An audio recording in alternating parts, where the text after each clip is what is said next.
Now here is a man speaking his mind. I think you are the messenger for the evil one, the Antichrist. Well, I'm not, but he thinks I am, whoever. Is he still in the audience, the gentleman who thinks that? Is he? I hope so, so that he hears the answer. Is he in the audience? Well, you needn't say it, it's all right. There's a complete and total misunderstanding about the Antichrist. The usual Christian idea of the Antichrist is that he is indeed the evil one, that he is someone who will come out into the world before the Christ comes into the world, at the end of the world. We've gone into that, haven't we? And he promises the earth, the moon, the stars to humanity, is so sweet, so convincing, so delightful, so charming, that he will take in even the elect. That's the ones who think that I am the spokesman for the Antichrist. They are the elect, the ones who really know the answers to all things. The Antichrist is not a man at all. It's an energy. It's an energy which is deliberately released by the Lord of the world. The Lord of the world is the reflection of that great heavenly man, the Logos of our planet. He manifests himself as a young man who came from the planet Venus 18.5 million years ago, when the human evolution started. He dwells, is the only word for it, he dwells in the highest spiritual center on this planet, which is called Shambhala, which is a great sphere of light, of etheric matter in the Gobi Desert. I mean, not on the ground, but in the air in the Gobi Desert. And there he is surrounded by great spiritual beings who administer this planet and the plan of evolution of the planet, who keep it on its axis, who keep it in line, who see it doesn't step out of line and get drunk and so on, you know. And in relation to the other planets, keeps it and knows its place. Somebody has to direct a planet. You know, you have to keep it in order. You have to keep it just so near the sun. Or if the plan is it should come a little nearer, you have to know how to do that, and so on. Or further away. If you take it further away, the planet will get colder. If you bring it a little nearer, even slow down the motion so that it's just a tiny bit nearer the sun, the Earth will heat up. And that's what's happening now, because this planet has been brought slightly nearer the sun than it was before 1990. And Maitreya slowed the revolution of the planet just minimally. And this slowed it down sufficiently to bring it just slightly nearer the sun, and so the northern hemisphere is getting warmer every year that passes. This is a deliberate thing.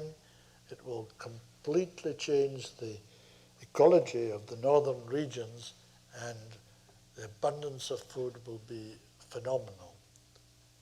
Areas which are tundra, which you cannot grow anything, will be transformed.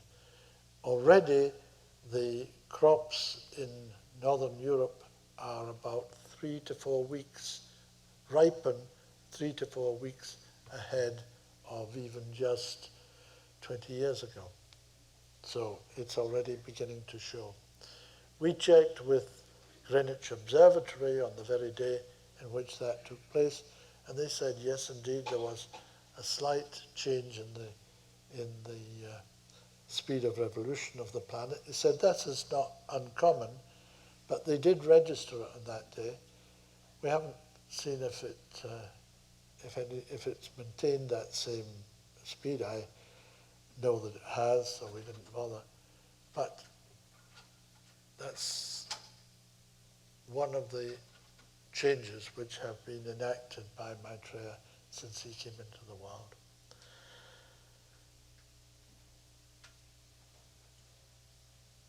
About the energy we call wrongly the Antichrist. That is an energy which is released into the world by the Lord of the world at certain times. It's in Revelations of St. John. And John was talking about his own time. When the beast 666, the name of a man, the man was Nero, the Emperor Nero of Rome, who embodied that energy which we call the Antichrist. This was deliberately released to break down, it's a destructive energy which deliberately broke down the Roman dispensation to prepare the way for Christendom. It was released again in our day through Hitler, a group around him in Nazi Germany, 6 other equally or almost equally evil men, together with a group of militarists in Japan and a further group around Mussolini in Italy. These 3 powers, the Axis powers, in the war with the Allies from 1939 to 45, was a war literally between the forces of light, which is a spiritual hierarchy with Maitreya at its head, and they stood behind the Allies for the course of the war. And the Axis powers who embodied the Antichrist forces. Not only their evil, but the evil of all humanity from the very beginning. That destructive energy was released and has ended in the defeat of the Axis powers in the war from 39 to 45, and that gave Maitreya the opportunity to return to the earth. It is no accident that it was precisely June 1945 that he announced his intention to return to the world. By the defeat of the Axis powers, the forces of evil, the forces of materiality, as the masters call them, the lords of materiality, who have a role to play. Their role is the upholding of the matter aspect of the planet. And if they did that only, there would be no evil involved. They are on the involutionary arc, we are on the evolutionary arc. And unfortunately, they are not content with the involutionary arc. Their work overflows onto the evolutionary arc, so it is inimical to our spiritual progress and must be countered, which it is, by the hierarchy of masters.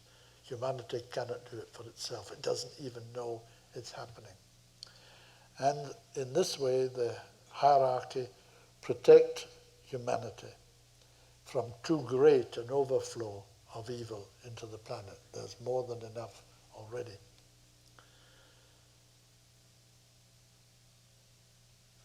By the defeat of the Axis powers, who are not destroyed, but they are defeated, the hierarchy is enabled to return to the world, to transform the world through humanity, but it's the exteriorization on the physical plane of the work of the hierarchy, which has already been going on the inner planes from time immemorial, for 18.5 million years.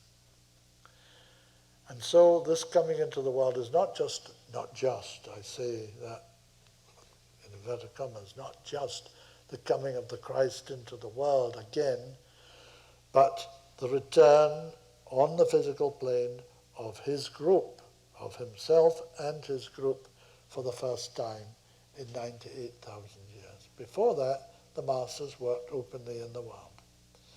At the end of the Atlantean age, there was a war between the forces of light and the forces of darkness, which ended in a kind of stalemate. But it meant that the masters retreated into the mountains and deserts of the world, where their successors are to this day. And now they are beginning to come into the world. Eventually 40 of them will be, about 40 will be in the world. So the Antichrist is something very different from what people think. It is not an evil man who could be mistaken for the Christ. It is evil indeed, or rather destructive energy, which is necessary to prepare the way for the Christ.